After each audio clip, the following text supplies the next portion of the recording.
Bueno, es un gusto estar con ustedes otra vez en esta noche. Un poco difícil ya porque nos vamos el martes. Y va a ser muy difícil dejarlos. Gracias por orar por mi voz. He tenido problemas con la voz todo el tiempo que estoy aquí y aún antes siguen orando por eso porque algo pasa con mi voz, pero como estaba programado para predicar 20 veces, era muy importante que mi voz estuviera fuerte. Y bueno, estoy número 20. Así que el Señor proveyó y pudimos lograr eso. Agradezco sus oraciones. Todos estos años yo traje visitas acá y siempre los exprimía hasta el último. Y yo siempre decía a ellos, enfermate pero en el avión cuando subí de volver. Bueno, ahora sé lo que ellos vivieron. Y por mi propia culpa, porque yo me ofrecía, quería ministrar lo más que pude mientras que estaba acá. Y ha sido muy lindo. Hemos pasado muy bien, linda comunión con todos ustedes. Realmente ha sido maravilloso. Imagínense, es un poco raro, pero ahora vamos a subir un avión, vamos a bajar a un lugar donde conocemos el nombre de como 15 personas, apenas. Y es tan raro ahora pensar en eso que vamos a volver a ese mundo que es extraño después de tan lindo tiempo con todos ustedes. Bueno, mientras tanto, pudimos disfrutar de apenas 8 asados, hermosos asados, gracias a cada uno. Cada uno dice, bueno, pensaba que el mío fue el único, fue especial. Fue único, fue especial. Los 8 fueron únicos y especiales. Y la semana pasada yo les dije que también comía unos churros y alguien me trajo chocolate, pero le dije que me faltaba el locro. Entonces anoche después del campamento el pastor me trajo un pedazo de cordero, increíble. No voy a llevar más equipaje de vuelta, menos aquí. Menos mal que no me pesaron cuando bajé del avión y otra vez cuando subo. Y me trajo algo, estaba congelado y me dijo, no sé cuándo se descongela, pero creo que es locro. Así que estamos en eso, lo estamos dejando de descongelar porque lo hacemos en la heladera, no tenemos otro lugar, pero ya vamos a ver lo que es. Espero que sea eso. Si no es eso, sé que se lo preparó Javier, va a ser igualmente muy lindo, así que estamos contentos con eso. Y ahora esta noche alguien me trajo tortas fritas. Así que, ¿qué más queda? No puedo llevarlos en el avión, pero puedo eliminarlos antes de irme. Sí, muchas gracias por tantas expresiones de amor. Realmente, como dije la semana pasada, la comida allí es horrible y la comida acá es riquísima. Así que hemos tratado de tener un año de buena comida en 2 semanas y ha sido lindo. Ahora, alguien estaba pidiendo a mi esposa diciendo, ¿por qué no trajiste un brownie? Y claro, la respuesta es que no tenemos horno, no tenemos casa, no tenemos dónde hacer esas cosas. Así que también fue raro bajar en Argentina esta vez y decir, no tenemos casa acá. Así que todo es extraño en ese sentido, todo es medio raro, pero así son las cosas. Así que gracias, estamos muy contentos por el tiempo que hemos tenido y muy contentos de estar con ustedes otra vez. Bueno, basta, antes que me pongo mal. Vamos a abrir nuestra Biblia a 2 Timoteo capítulo 2 y hoy vamos a estar comenzando en versículo 24. 2 Timoteo 2, versículo 24. Voy a comenzar en esta noche por contarles una historia, algo que pasó en mi vida y le voy a dar suficiente importancia para entender una cosa, pero no toda la información porque no hace falta, por allí no lo van a entender. Y por allí también no nos ayuda con el mensaje. Lo que voy a hablar es algo que pasó hace 30 años más o menos. Puede haber 2 o 3 de ustedes que saben algo de esto. No importa eso, pero hay algo que quiero marcar para entrar en el texto de hoy. Primero debo explicar eso. Cuando un misionero viene de Estados Unidos, normalmente es enviado por una iglesia enviadora. Tiene que ser así porque la Biblia lo tiene así. Y nosotros vinimos acá enviados por una iglesia enviadora. Pero Estados Unidos también desarrollaron como un sistema y hacen cosas que se llaman misiones, una misión. Una misión es un lugar administrativo, un paraeclesiástico, que como que cuida a los misioneros y aprueba el misionero. Y realmente, por lo menos cuando nosotros vinimos, ninguna iglesia iba a enviar un misionero si no estaba en el medio una misión. Es algo no antibíblico, pero tampoco se encuentra en la palabra de Dios. Mi experiencia con misiones es que no nos ayudaron mucho, pero fue así. Ahora, nosotros entonces salimos con una misión y la iglesia nos enviaba, pero la iglesia local delegaba la responsabilidad para el misionero a la misión. Entonces, hace como 30 años, la misión con la cual nosotros estábamos estaba en medio de mucha controversia. Porque estaba cambiando cosas. Nosotros cuando salimos, ellos investigaron nuestra doctrina para ver si nosotros estábamos de acuerdo con su doctrina, y nosotros investigamos su doctrina para ver si estábamos de acuerdo con su doctrina y su práctica, pero en cierto momento nos dimos cuenta que estaban cambiando. Pequeños cambios casi imperceptibles en la doctrina y mucho más en la práctica. Y eso nos estaba complicando la vida porque vimos eso y no estamos cómodos con eso y no sabemos a dónde iban a llegar. Hoy en día, muchos años después, se ve mejor a dónde iban a ir y es triste a dónde han ido, pero ya estaba comenzando ese movimiento.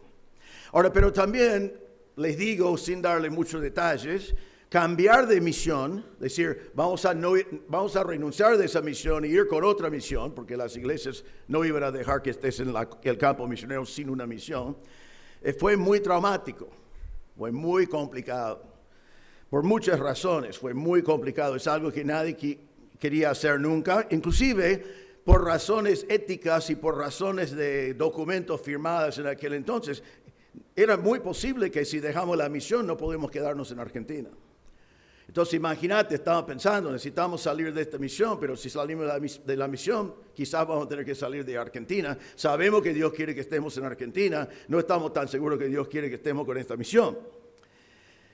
Entonces, todo esto va a decir lo siguiente, a propósito, al final dejamos la misión, porque era necesario dejarlo, y gracias a Dios pudimos seguir ministrando, pero fue muy traumático. Ahora, en aquel entonces me encontré con algo que es una buena introducción por lo que vamos a ver hoy. Y eso es lo siguiente. En ese momento, con esa controversia, porque no solamente pasaba con mi misión, pasaba en muchos lugares las mismas cosas.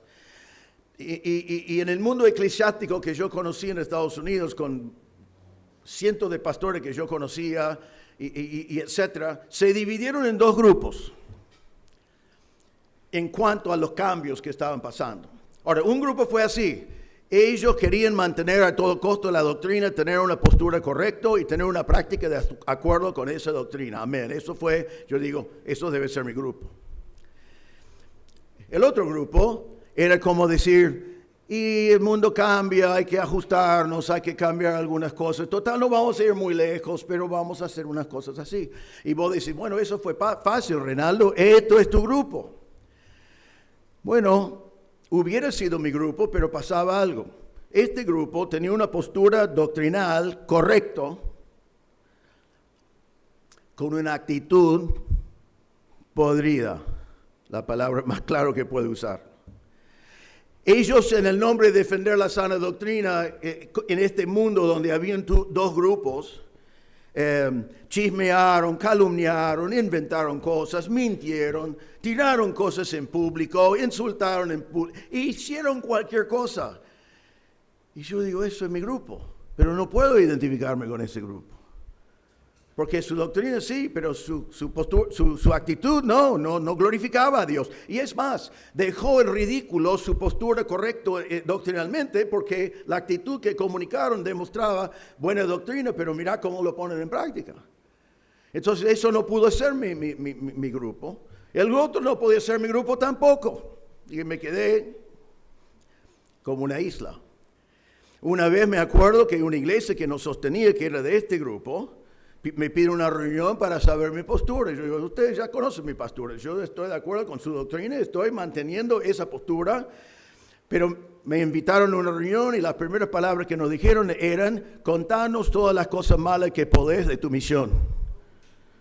para que ellos pudieran sacar de mí, que todo el mundo me identificaba con ese lado, que yo estaba criticándolos, publicarlos y ya poner en mi boca las cosas que ellos estaban haciendo. Y yo dije, yo no puedo hacer eso. Estoy con esa misión. Algún día no voy a estar con esa misión, pero no es para mí calumniar públicamente a ellos porque no es mi asunto y así no se hace. Entonces perdí el sostén de esa iglesia. Me bajaron el sostén el próximo día. Ahora, ¿para qué todo esto? Qué historia interesante. Bueno, lo que aprendí en ese momento es lo siguiente. Aprendí esto.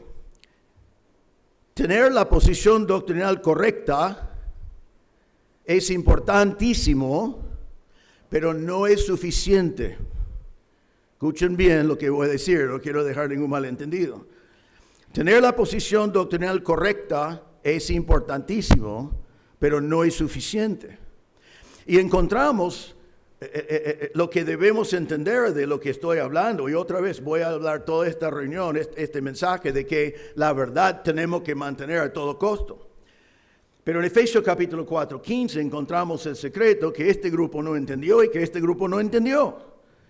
Y eso es que Pablo dijo, más bien al hablar la verdad en amor, creceremos en todos los aspectos en aquel que es la cabeza, es decir, Cristo. Este grupo tenía la verdad, pero no tenía amor. Este grupo tenía, según su tolerancia, tenía amor, pero estaba desviando de la verdad. Ninguno de los dos sirve. El único que sirve es mantener la verdad con el amor. Y eso es lo que tuve que aprender en ese momento de mi vida, que fue muy traumático y muy difícil, pero es la única opción bíblica. La única opción bíblica es mantener la verdad a todo costo con el amor del Señor.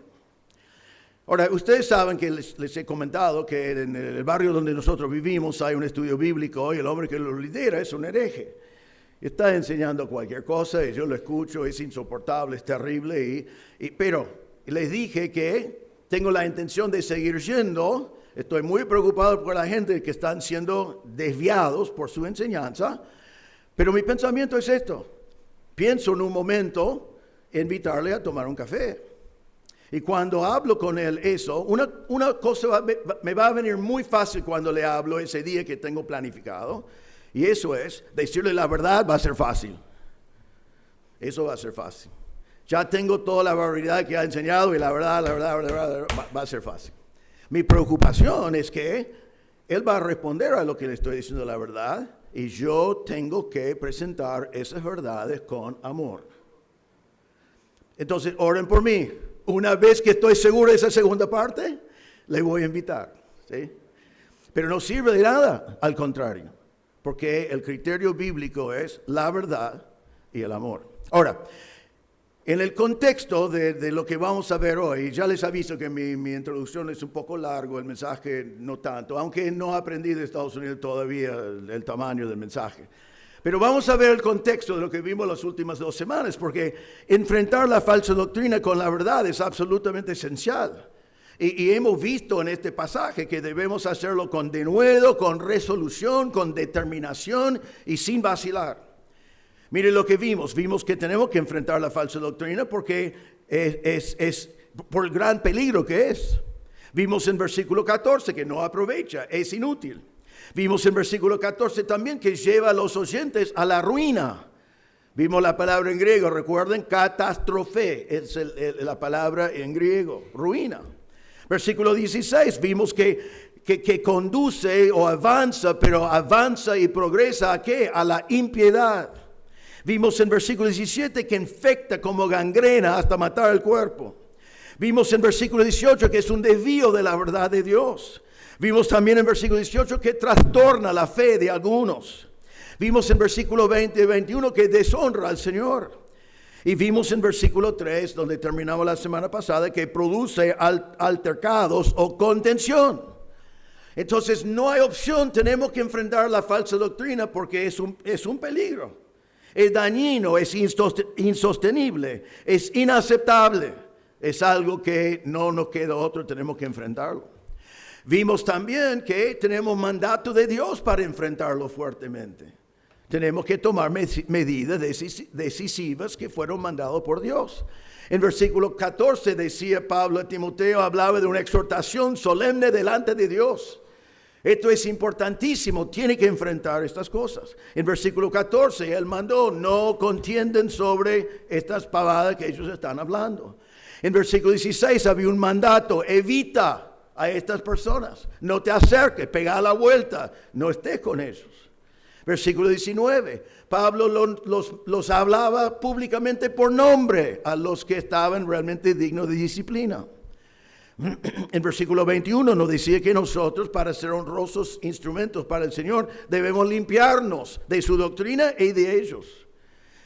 En versículo 23 nos decía de rechazar o desechar las ideas profanas y no inteligentes, ignorantes, dice, que ellos están enseñando.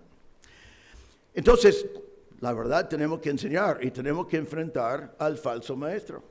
Realmente tenemos que juntar dos cosas. En Judas 1:3, Judas dijo, amados, por el gran empeño que tenía en escribirles acerca de nuestra común salvación, he sentido la necesidad de escribirles, exhortándolos a luchar ardientemente por la fe que de una vez para siempre fue entregada a los santos.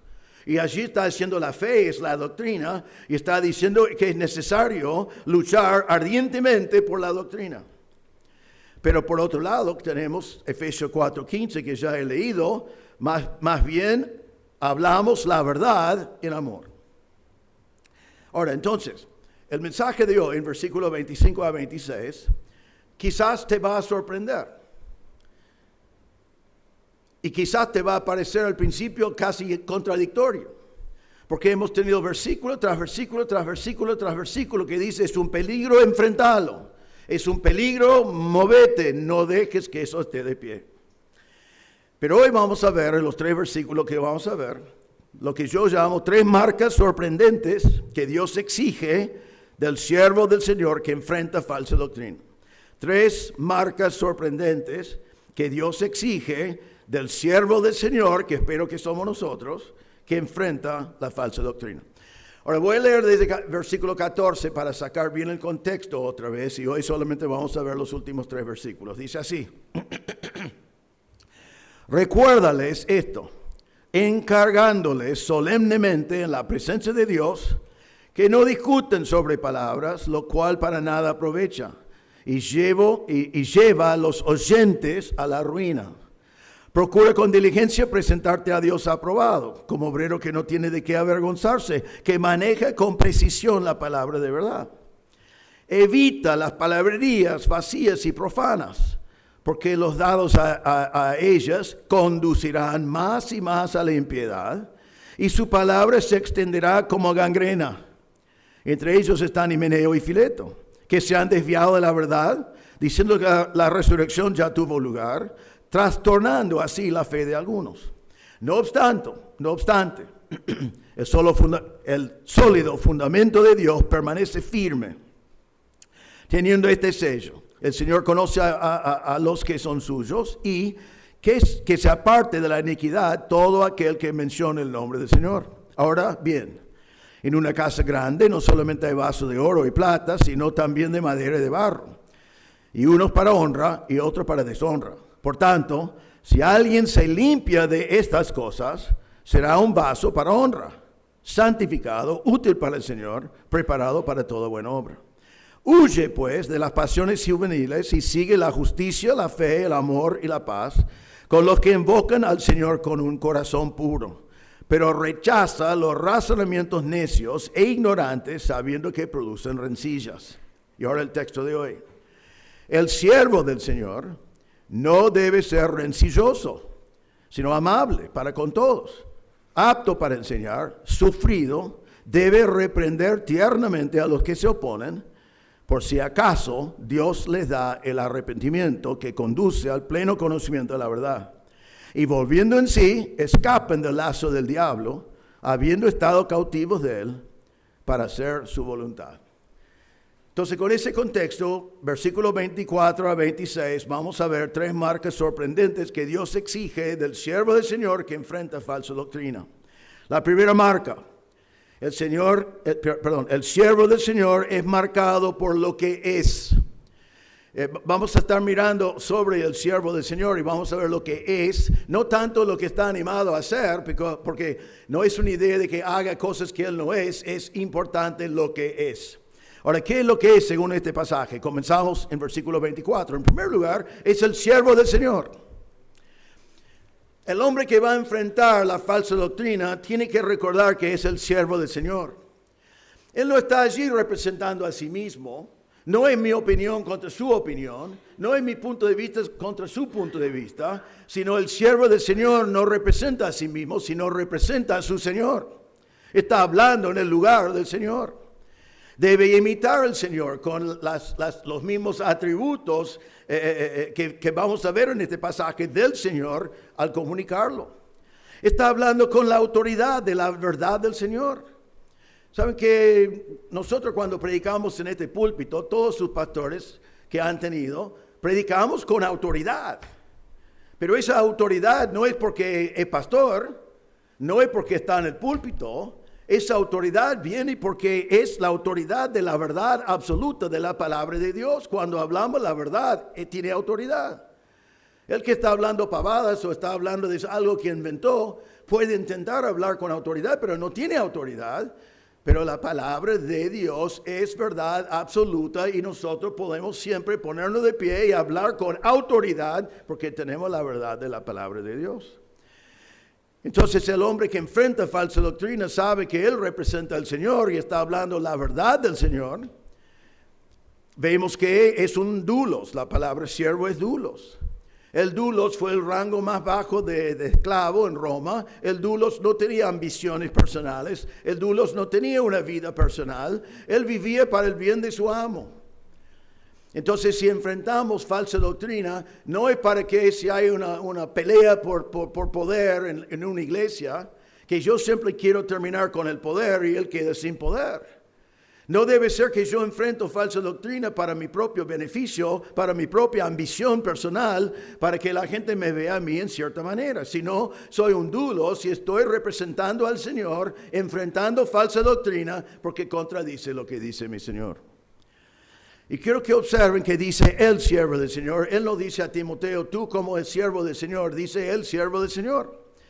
Lo pone y lo cambia a tercera persona para decir que cada siervo del Señor desde esta fecha hasta el día de hoy, siendo Timoteo, siendo yo, siendo vos, debemos identificarnos como el siervo del Señor, porque esto es la norma. Esto es lo que debe ser el hombre que enfrenta falsa doctrina. Ahora, ¿qué nos dice más sobre lo que es? Es el siervo del Señor. Y dice, no debe ser rencilloso. No debe ser rencilloso. Ahora, quiero que observen que la palabra no debe, no me gusta la traducción, muchas veces es traducido la palabra acá en griego así, porque es como que es la única manera de traducirlo. Pero para nosotros en español es débil. O sea, la idea es que sería bueno que no sea rencilloso.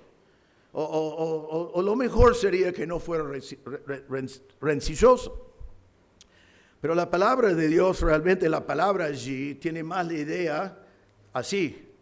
Cuando vos estás enfrentando a alguien con falsa doctrina, y alguien que en versículo 23 nos dice que sus argumentos producen rencillas, y ellos quieren discutir en un nivel muy, muy feo, Dios está diciendo esto. No es necesario para ti ser rencilloso. Él va a ser rencilloso, él quiere contienda, él quiere pelear, él quiere luchar. Vos tenés que enfrentarle con la verdad, pero no es necesario que tú seas rencilloso. Si no, tenés que decir la verdad con amor. Hay un contraste de palabras en versículo 23. Ellos producen rencillas. Vos tratás con ellos con la verdad sin ser rencilloso. Y date cuenta que no es necesario. Dios no quiere que nosotros bajamos a su nivel para pelear sobre estas cosas. Entonces, el siervo del Señor que enfrenta falsa doctrina tiene que ser no rencilloso. No es necesario que lo sea. Pero después dice, versículo 24, sino, al contrario, ya no va a ser rencilloso, sino va a ser amable. amable. Ahora, creo que esto es la única vez que esta palabra en griego está utilizada. Hay otras palabras traducidas amable, pero esta es una palabra única y tiene más bien esta idea. Más que lo que entendemos por amable, tiene la idea de ser gentil. Si no seas gentil cuando estás tratando con esta persona. Es opuesto al espíritu que tiene el falso maestro, pero es advertir del error con gentileza. Ahora voy a volver a decir, porque tengo que decirlo toda la noche. Esta gentileza no significa que aceptamos falsa doctrina. Significa que enfrento la falsa doctrina con la verdad, pero con gentileza. Verdad, sí, pero con amor. Y después viene una frase que nunca nos gusta mucho en la Biblia, pero tenemos que siempre considerar, porque dice, este hombre es amable para con ¿quién? Todos. Cada vez que la Biblia dice todo, decimos, ¿para qué? Porque yo quiero ser amable con el amable. Quiero ser gentil con el gentil. Quiero ser gentil con los hermanos que nos amamos y uno está andando bien. Pero no quiero ser gentil con este hombre que está enseñando falsa doctrina, está perturbando, desviando, trastornando, haciendo. No quiero tratarle con gentileza. Pero ¿qué dice? Para con todos. ¿Para qué? El oponente de Dios, el oponente de la verdad de Dios, el peligroso, el que trastorna. Tengo que enfrentarle, ¿sí? Con gentileza. Próximo. También dice que este hombre es apto para enseñar. Es apto para enseñar. ¿Por qué tiene que ser apto para enseñar? Porque el falso profeta tiene un montón de ideas y lo tiene sistematizado y ya quiere pelear y quiere discutir. Y cuando yo voy con él con la verdad, yo necesito ser, como vimos en versículo 15, necesito un hombre que sé manejar con precisión la palabra de verdad. Porque probablemente voy a poder decirle algo y ya me va a decir un montón de barbaridades y no me va a escuchar. Yo necesito comunicarle la verdad con precisión, bien, en forma convincente, porque es la palabra de Dios. Necesito la habilidad de explicarlo bien. Ahora, en 1 Timoteo 3:2, eso es un requisito para un pastor, pero aquí es un requisito para cada siervo del Señor que va a tratar con falsa enseñanza. Y en Tito, Pablo dijo a Tito, en Tito 1:9, esto. Él dijo, debe retener la palabra fiel. Debe retenerlo, debe tenerlo. Que conforme a la enseñanza, a la doctrina, realmente la palabra, así, conforme a la doctrina, para que sea capaz también de exhortar con sana doctrina y refutar a los que contradicen. Entonces tengo que retener la palabra para que pueda convencer, exhortar con sana doctrina y refutar el error que está enseñando. Entonces, uno dice, bueno, ya me quedo afuera porque yo no voy a hablar con un falso porque yo no conozco bien la palabra de Dios. Está equivocado. La palabra de Dios ya te dijo en versículo 15 que vos tenés que ser diligente y vos tenés que aprender a manejar con precisión la palabra de Dios, porque todos tenemos que estar atentos a la falsa doctrina. Hay uno más acá. Esto es el más duro. Esto es el que o me gustaría no tenerlo allí, o me gustaría poder decir que entendí esto cuando estaba comenzando en el ministerio. Pero dice que este hombre también es sufrido. Ya no le gusta la palabra sufrido, porque viene con la palabra sufrir, ¿no? Pero esta palabra es muy especial porque este hombre está enfrentando al enemigo de Dios, está enfrentando al falso maestro, y dice que tiene que ser sufrido. Ahora, ¿qué significa esta palabra? Es difícil de traducir y entender, pero significa esto. Significa que tiene que tener paciencia con personas que quieren destruir. Paciencia con personas difíciles. Pero es más que eso. Paciencia con personas que quieren destruir. Y le voy a decir un secreto que aprendí. Que cuando el hombre con su falsa doctrina quiere destruir, lo que va a destruir es la obra de Dios. Pero el momento que vos vas como el siervo del Señor, comunicándole la verdad, no tiene argumentos para lo que vos le estás enseñando, entonces ya no quiere destruir solamente la obra de Dios, quiere destruirte a vos. Y ya comienza. Ya vienen los insultos, ya vienen las calumnias, ya vienen los chismes, ya vienen todo lo que pueda hacer. Porque no tiene un argumento de la verdad, porque la verdad de Dios es claro. Entonces, ¿qué va a hacer? Va a comenzar a destruirte a ti. Y esta palabra significa sufrir críticas, insultos, humillaciones, injusticias, maldad, calumnias. Escuchen bien, sin resentimiento. Sin resentimiento. Este hombre es sufrido. Todo eso viene encima. No tiene resentimiento. No responde en forma mala. Puede responder con la verdad. No responde con lo mismo. No se defiende de estas cosas. Entonces este hombre, esta palabra significa que soporta maldad sin resentimiento. Es muy difícil hacer eso. Porque a nosotros nos importa, primero lo ponemos en forma espiritual, es mi testimonio, está arruinando mi testimonio. Si pierdo mi testimonio no puedo servir al Señor.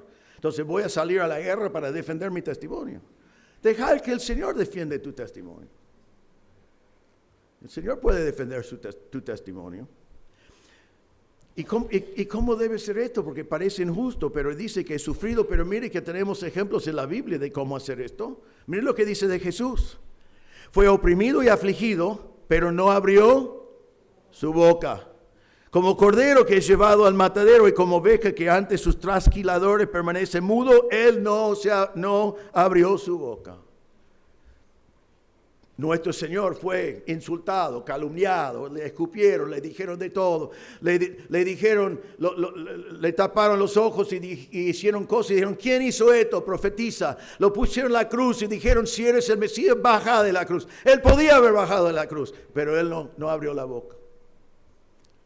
Dejó que hablaran todas esas cosas, porque él vino para morir por nosotros.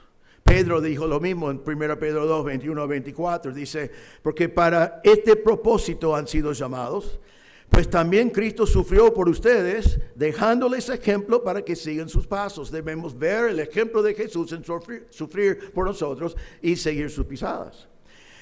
El cual no cometió pecado, ni engaño alguno se halló en su boca, y quien cuando ultrajaban no respondía ultrajando. Cuando padecía no amenazaba, sino que se encomendaba a aquel que juzga con justicia. Él mismo llevó nuestros pecados en su cuerpo sobre la cruz, a fin de que muramos al pecado y vivamos a la justicia, porque por sus heridas fueron ustedes sanados. Entonces el Señor es el mejor ejemplo. Él sufrió todas esas cosas, Él fue sufrido, hablaron pestes de Él, le maltrataron, le hicieron de todo, pero Él no respondió. Y el Señor aquí quiere que el siervo del Señor, cuando enfrenta al falso maestro, hay que enfrentarlo, hay que decir la verdad, pero hay que ser sufrido. Porque le puedo decir de experiencia, si enfrentas a un falso maestro, vas a sufrir. Vas a sufrir. Pero hay uno más aquí, que es este hombre. Este hombre no es rencilloso, es amable o gentil para con todos, es apto para enseñar, es sufrido. Y ahora dice, debe reprender tiernamente a los que se oponen. Hemos visto ya vez tras vez que hay que reprender. Pero ahora dice que debe reprender tiernamente. Tiernamente. Ahora esta palabra reprender, aquí hay otro juego de palabras. Porque en versículo 23, Pablo decía, rechaza los razonamientos necios e ignorantes. La palabra ignorante es una palabra que significa sin instrucción. Lo vimos la semana pasada, rechazar los razonamientos necios de esta gente que sin instrucción no están instruidos. Y ahora en este versículo usa la misma palabra, pero el otro es negativo, este es positivo, diciendo, dales instrucción a los oponentes, reprenderlos, corregirlos, está corrigiendo su error. Entonces en este versículo en griego es a ver que no puedo leer mi letra, paideu, y antes era apaideu. no instruidos, ahora hay que instruirlos. Aquí la instrucción en este contexto simplemente significa ver su error, corregir su error con la verdad de la palabra de Dios. Pero el punto que Pablo quiere que vemos aquí es que hay que hacerlo ¿cómo? Tiernamente. Otra vez digo, Señor, ¿por qué quiero tratar tiernamente con esta gente? Son enemigos de ti. Esta palabra muchas veces es traducido mansedumbre. Tratarlos con mansedumbre. Ahora a veces nosotros pensamos que mansedumbre o los mansos son unos débiles, que deja a todo el mundo pisarlos.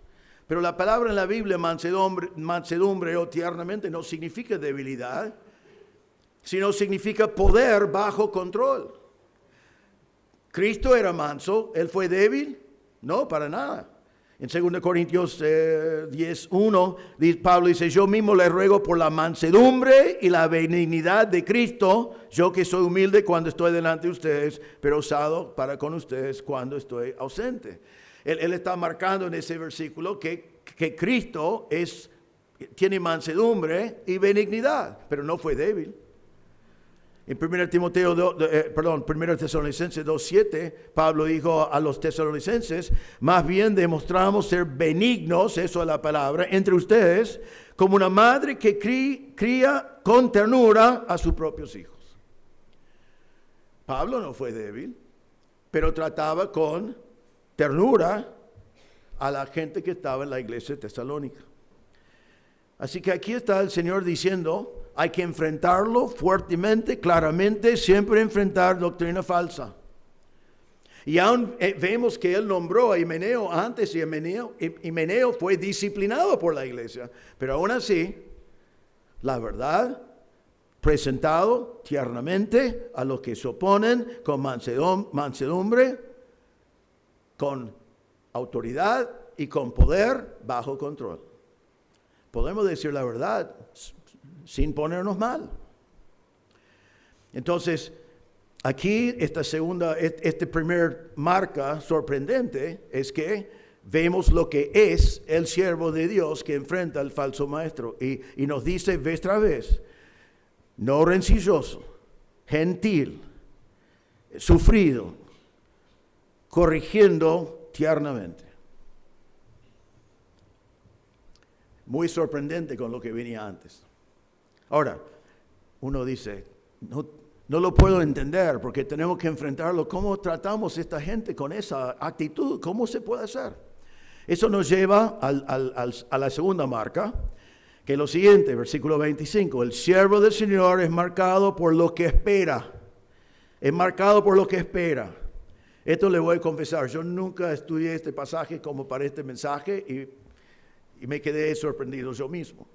El siervo del Señor es marcado por lo que espera. Versículo 25 dice, debe reprender tiernamente, corregir tiernamente a los que oponen, por si acaso Dios le da el arrepentimiento que conduce al pleno conocimiento de la verdad.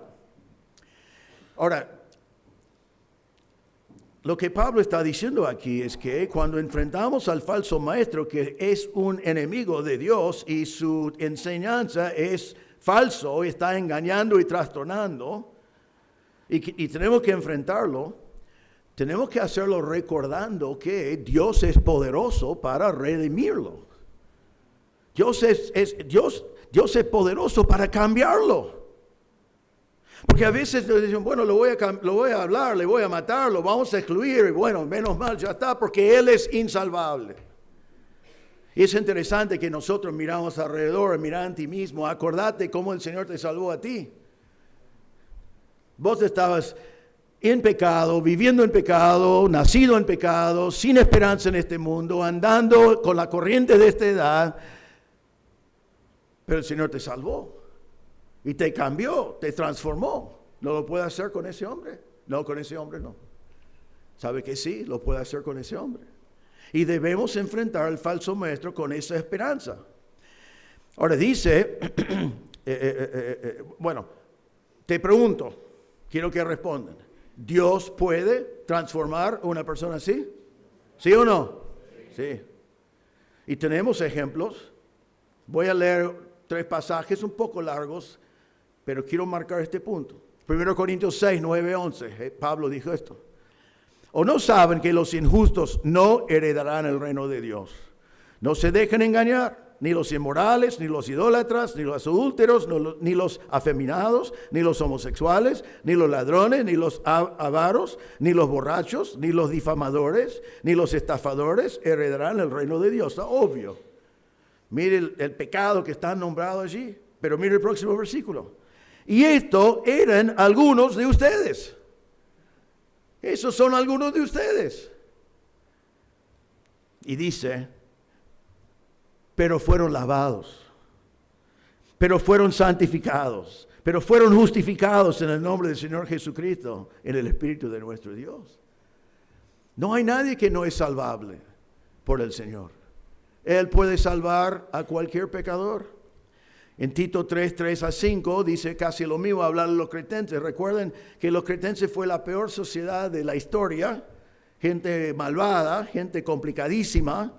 Y Pablo dice a Tito en capítulo 3, versículo 3, porque nosotros también en otro tiempo éramos necios, desobedientes, extraviados, esclavos de deleites y placeres diversos, viviendo en malicia y envidia. Y me gusta esto más en la Reina Valera, pero aborrecibles y odiándonos unos a otros. Me gusta en la Reina Valera porque dice aborrecibles y aborreciéndonos unos a otros. Pero ¿qué dice después? Pero cuando se manifestó la bondad de Dios nuestro Salvador y su amor hacia la humanidad, Él nos salvó. No por las obras de justicia que nosotros hubiéramos hecho, sino conforme a su misericordia, por medio del lavamiento de la regeneración y la renovación por el Espíritu Santo. El Señor salva a pecadores, salva a gente terrible. Si no lo crees, mira el espejo después. Sí. Y después tenemos el testimonio de Pablo. Pablo creo que podemos decir que era peor que estos engañadores. Él no solamente tenía doctrina falsa, su creencia era totalmente en error, sino él fue perseguidor de la iglesia, fue buscando a creyentes y hacía los creyentes sufrir. Pero Pablo dijo en 1 Timoteo 1:15, palabra fiel y digna de ser aceptada por todos. Cristo Jesús vino al mundo para salvar a los pecadores, entre los cuales yo soy el primero. Yo soy el número 1. Próximo versículo. Sin embargo, por esto hallé misericordia, para que en mí, como el primero, Jesucristo demostrara toda su paciencia como un ejemplo para los que habrían de creer en Él para vida eterna. ¿Qué está diciendo Pablo? Si el Señor me salvó a mí, ya es una manifestación al mundo entero que la misericordia de Dios no tiene límites. Porque si puede salvar al primero, obviamente puede salvar al segundo.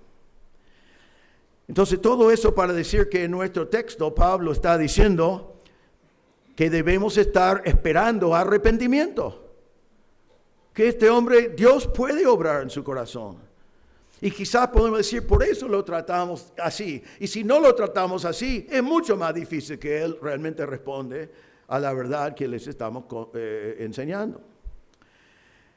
Pero mira, allí también hay una frase acá que no sé si está en otro lugar de la Biblia, no me acuerdo que esté en otro lugar, pero dice, por si acaso. ¿Qué es eso? Por si acaso. La palabra en Reina Valera dice quizás, tal vez, es posible. También puede significar es probable. Entonces, ¿qué está diciendo? Pablo escribe esta carta bajo la inspiración del Espíritu. Las palabras son bajo la inspiración del Espíritu, pero Pablo mismo no sabe cómo van a responder los falsos maestros. Algunos responden por insultar, y algunos responden por hacer las cosas peor, y algunos mueren así. Pero Pablo dice, no seas rencilloso, seas amable, seas apto para enseñar, seas sufrido, reprenda, corrige tiernamente, por si acaso. Quizás Dios quiere utilizar tu enfrentamiento para la salvación de esa persona. Pablo dice, no lo sé. En algunos casos sí, en algunos casos no. Eso depende de Dios. Él va a encargar de eso. Pero ¿qué es mi deber? Es enfrentarle con la verdad, sin ser rencilloso, con amabilidad, gentileza, enseñándole bien, siendo sufrido y tiernamente. Entonces nuestra esperanza siempre es que no hay nadie más allá de ser rescatado por Dios. Ahora quiero que observen cómo esto funciona, porque mire también allí dice, por si acaso Dios les da el arrepentimiento. Tenemos que entender que nosotros no podemos llevar a nadie al arrepentimiento. Podemos predicarle el evangelio, podemos predicarle la verdad, pero aquí dice que el arrepentimiento es dado por Dios. Le da. En Reina Valera dice que Dios le concede arrepentimiento. Quizás Dios le otorga el regalo de gracia del arrepentimiento. Lo que depende de nosotros es decirle la verdad con todas estas características que estamos hablando. El ministerio de Dios es cuando Él quiere que Él les da el regalo de la gracia de Dios y otorgarles arrepentimiento. Ahora, la palabra arrepentimiento muchas veces es traducido conversión, significa girar 180 grados. ¿Han visto eso? La ilustración de esta palabra es esto. Eso es arrepentirse, es convertirse. Ahora, en este caso, en el contexto, ¿qué está pasando? Estoy hablando con un hombre que odia la verdad de Dios, está totalmente en contra y ama enseñanza falsa que por alguna razón le conviene, le sirve para algo, pero ahora el Señor le da el regalo del arrepentimiento, de conversión, y él ahora gira, y ahora él aborrece la falsa doctrina y él ama la palabra de Dios. Así, eso es lo que el Señor puede hacer y lo que Dios hace. Eso cambia todo. El arrepentimiento cambia su corazón. Pero mire también, hablamos con los jóvenes en una de las reuniones en el campamento de la imagen de Dios en el hombre. El Dios tiene, nosotros los hombres tenemos la imagen de Dios y entendemos que eso significa que tenemos intelecto, emociones y voluntad. Aquí dice que el arrepentimiento que Dios le otorga, ya Dios cambia su corazón. Pero también dice acá que cuando su corazón cambia, mire lo que dice, si el Señor le da arrepentimiento, ese arrepentimiento conduce al pleno conocimiento de la verdad. Cuando el Señor cambia su corazón, también cambia su mente. Porque nosotros, desde que el pecado de Adán, la imagen de Dios en nosotros todavía lo tenemos, pero está dañado. Y la palabra de Dios dice en 1 Corintios 2:14, pero el hombre natural que no conoce a Cristo no acepta la cosa del Espíritu de Dios, porque para él son necedad y no las puede entender, porque son cosas que se disciernen espiritualmente. Esta gente en conversa que están enseñando falsa doctrina no pueden entender la cosa de Dios, porque su intelecto no es regenerado y no entienden. Pero ahora el Señor le da el regalo de la vida, del arrepentimiento. Y con eso, con esa conversión y el cambio de su corazón, también el Señor cambia su habilidad de razonar. Y en 1 Corintios 2:16, 2 versículos después, dice esto, porque ¿quién ha conocido la mente del Señor para que lo instruya? Pero nosotros tenemos la mente de Cristo. Y este hombre con el cual estamos hablando, que ha hecho tanto daño a la obra de Dios, que ha creído una mentira y enseñado una mentira, cuando el Señor le da el regalo de arrepentimiento y cambia su corazón, el Señor cambia también su habilidad de racionalizar y de pronto lo que nunca entendió, ahora entiende. Y Pablo dice que eso lo lleva al pleno conocimiento de la verdad.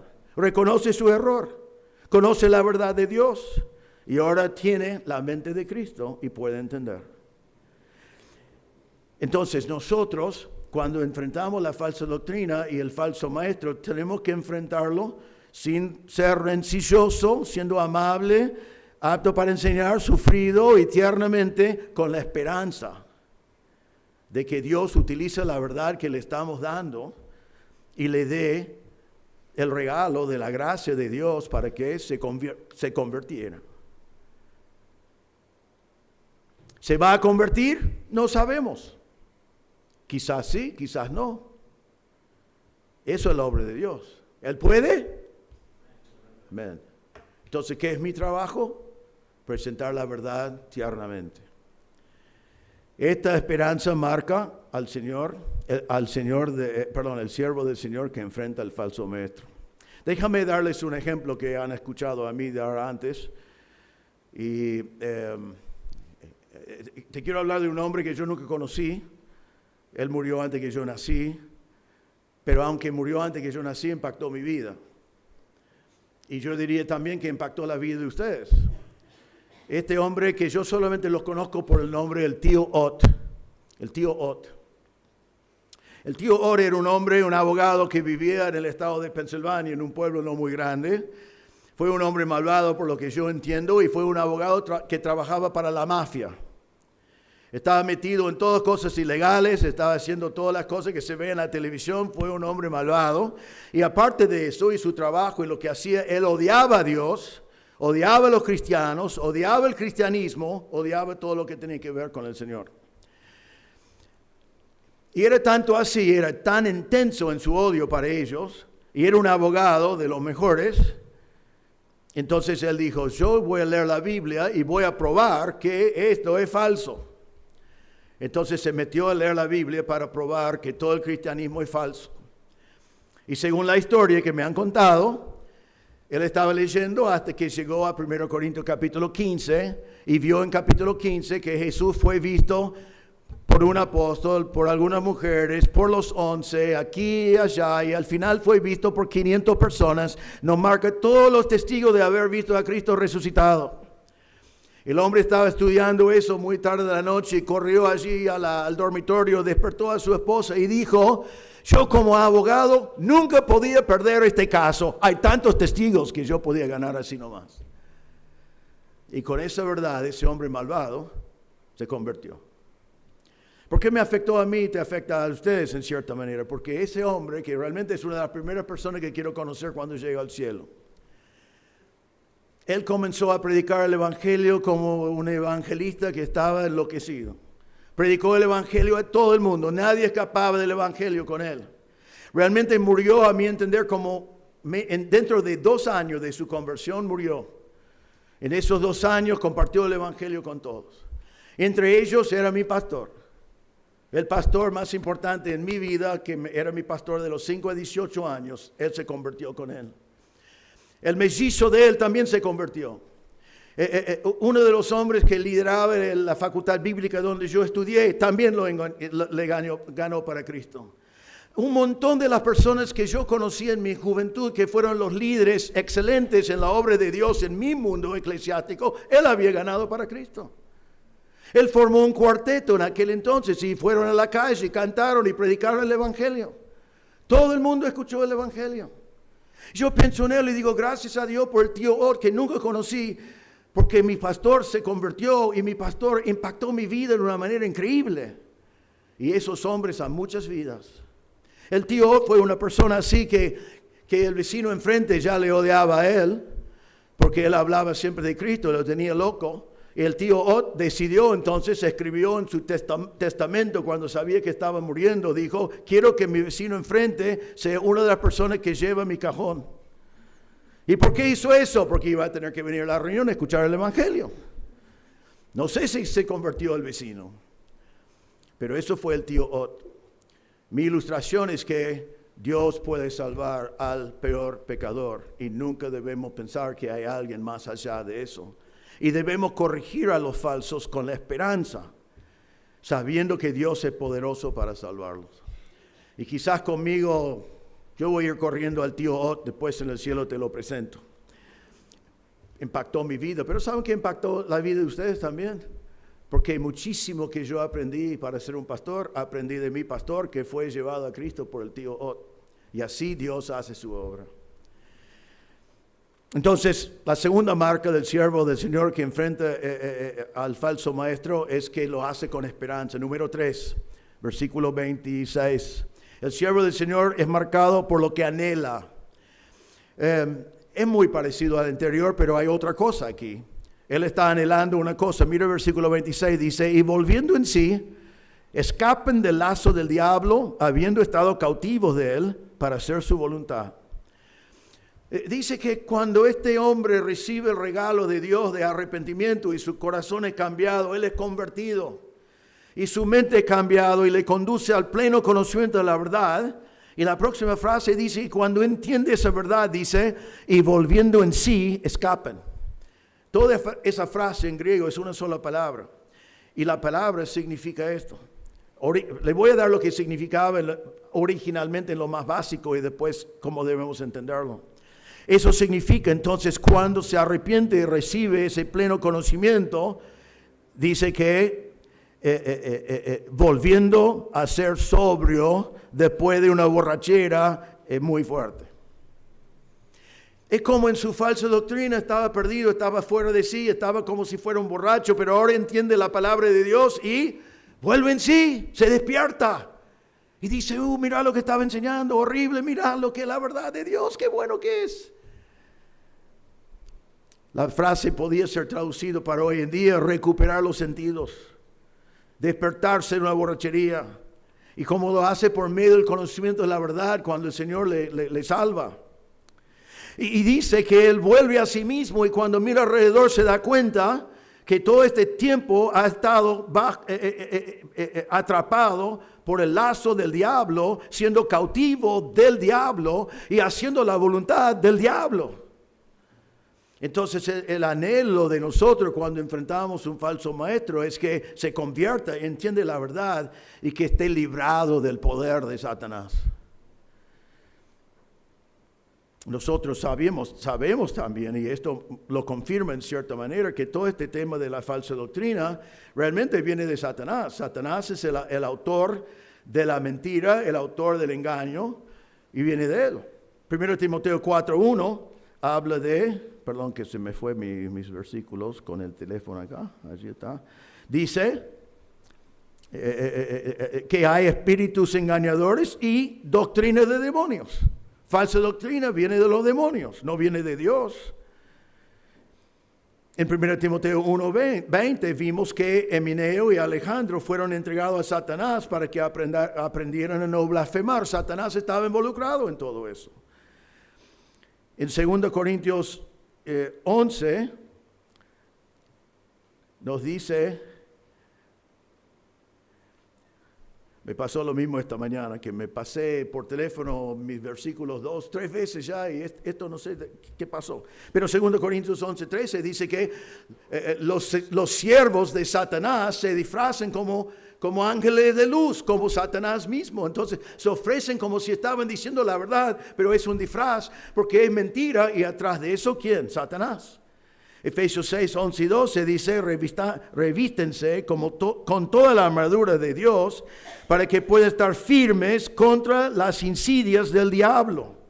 Porque nuestra lucha no es contra sangre y carne, sino contra principados, potestades, poderes de este mundo de tinieblas. Entonces estamos realmente, cuando hablamos de la falsa doctrina, enfrentando la obra de Satanás. La palabra de Dios dice que Él es el padre de la mentira.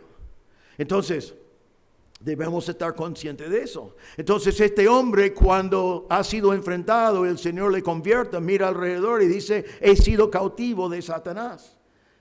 Ahora, hermanos, Satanás es poderoso. Satanás es poderoso y Satanás esclaviza. Acá la palabra cautivado significa que es atrapado vivo. Es atrapado como un pájaro que está en una trampa y ya no puede salir. Realmente encontramos la misma palabra. La única otra vez que se usa esta palabra en la Biblia es en Lucas 5:10, cuando dijo en forma positiva que iba a ser a los discípulos pescadores de hombres. La palabra pescar es esta palabra. Satanás lo pescó, Satanás lo cautivó, Satanás lo esclavizó, Satanás lo tiene vivo y Satanás ya lo tiene haciendo su voluntad. Porque, hermanos, Satanás es poderoso. Vemos en la vida de Judas, dice que Satanás entró en Judas. Dice en 1 Pedro 5:8 que el diablo, nuestro adversario, anda al acecho como legión rugiente buscando a quien devorar. Quiere devorarte a ti. 2 Corintios 4 y 6, hablando de la salvación, dicen los cuales el Dios de este mundo ha cegado el entendimiento de los incrédulos, para que no vean el resplandor del evangelio de la gloria de Cristo. Satanás los ciega, no quiere que vean la gloria del evangelio. Y en Juan 8:44 dice, cuando habla Satanás, habla mentira, habla de su propia naturaleza porque es mentiroso y el padre de la mentira.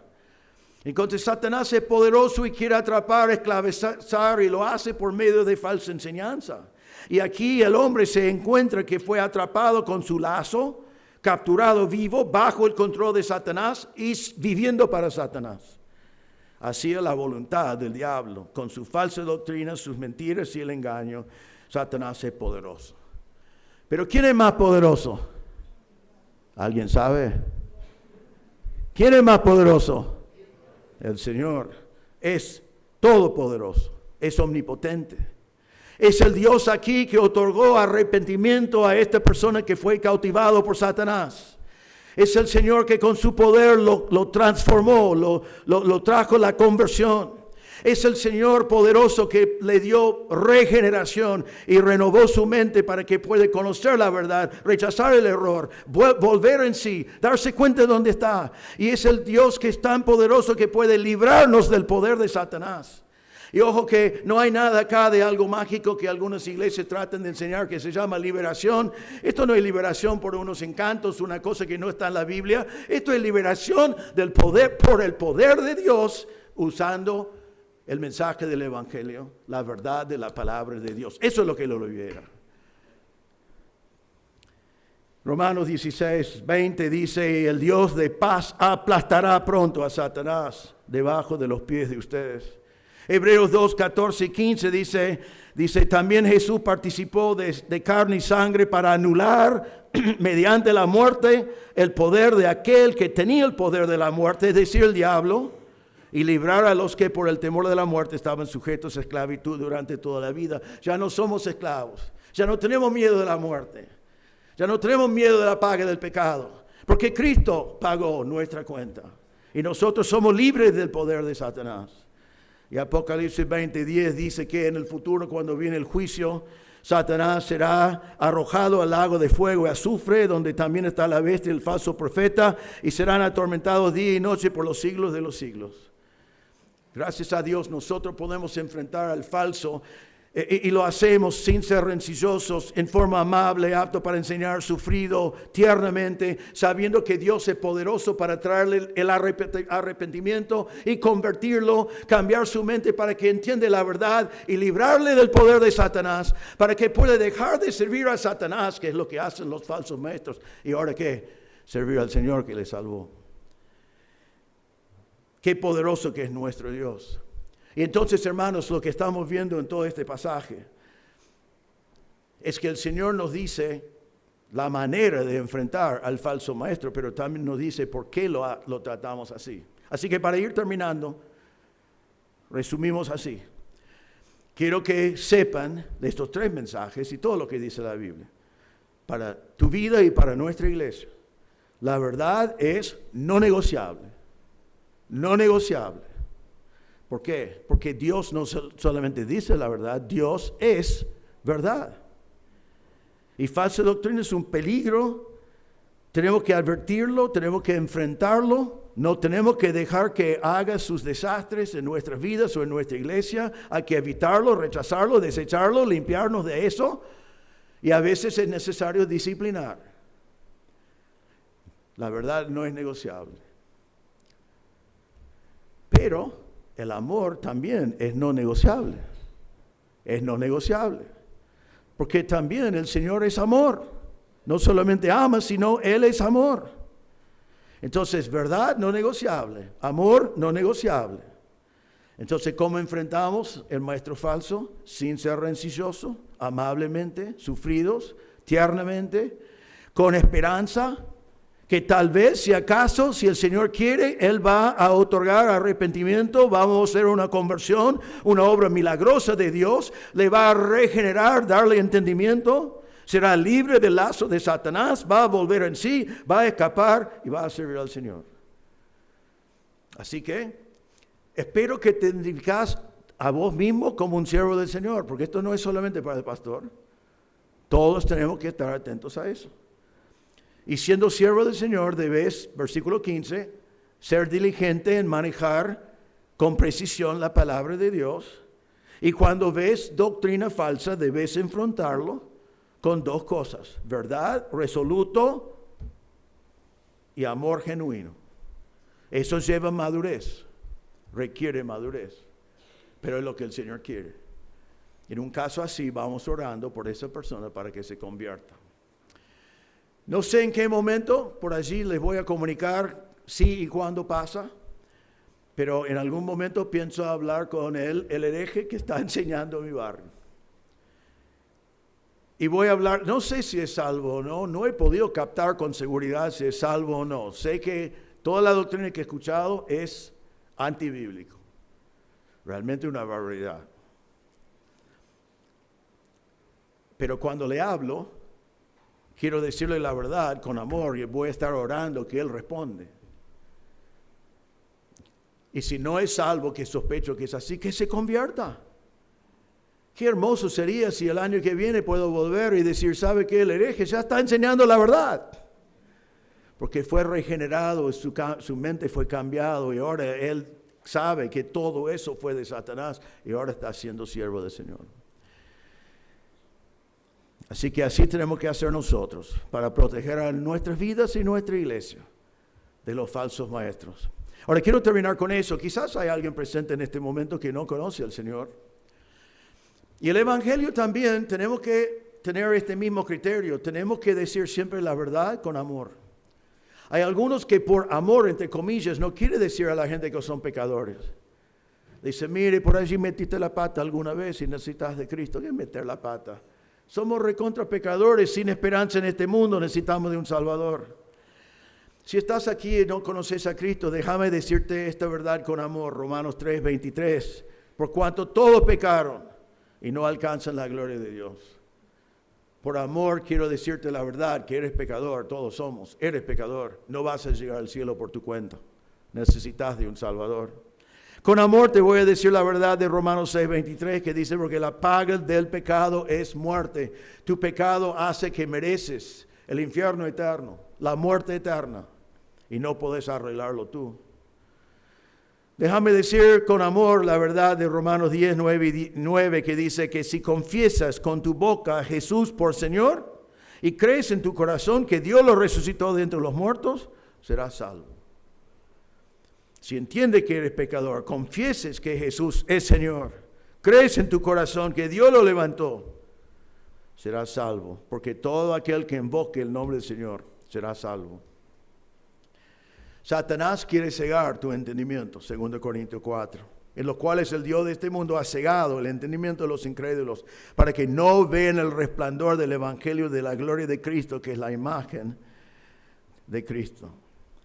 Quiero decirles en esta tarde que Satanás quiere cegarte, pero el Evangelio es glorioso, el Evangelio es hermoso, el Evangelio significa buenas noticias.